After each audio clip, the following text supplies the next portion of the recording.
ကိုမိသားစုတွင်းမှာတောင်မှမေတ္တာမထားနိုင်တဲ့လူတွေရှိသေးတာနော်မေတ္တာမထားနိုင်ဘူးကိုတယောက်တည်းရဲ့ကောင်းစားရေးကိုကြည့်တယ်ကိုမိသားစုရဲ့မေတ္တာမထားအဲ့ဒါမျိုးတွေမဖြစ်အောင်နေဖို့ရာကျောင်းကြီးတွေကံကြီးတွေဆောက်လို့လှူဒန်းထားတာလေပို့အရေးကြီးတယ်နော်ကိုဘဝမှာပို့အရေးကြီးအားလုံးအတွက်လည်းပို့အရေးကြီး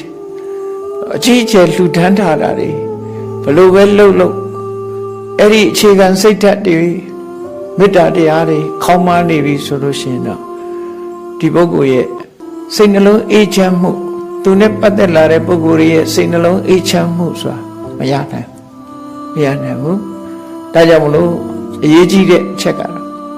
မေတ္တာဆိုတာအခြေခံလိုက်ပြီးကိုချင်းသီလနဲ့ပြည့်စုံမယ်ဒါနကောင်းမှုလုပ်မယ်ဆိုလို့ရှိရင်အဲ့ဒါမှတန်မိုးရှိတဲ့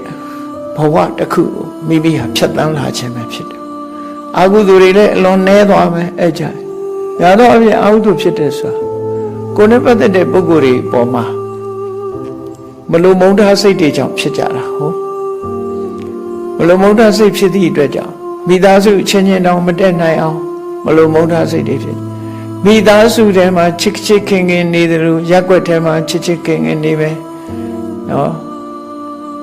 ရွာထဲမှာချစ်ချစ်ခင်ခင်နေမယ်မြို့ထဲမှာချစ်ချစ်ခင်ခင်နေမယ်အကုန်လုံးလူအလုံးပေါ်မှာ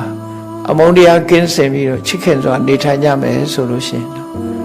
တူလက်တွဲပြီးကုညီရိုင်းပင်းပြီးတော့နေကြတဲ့လူပေါင်းဟာအလွန်ตายရတဲ့လူပေါင်းပဲဖြစ်မှာ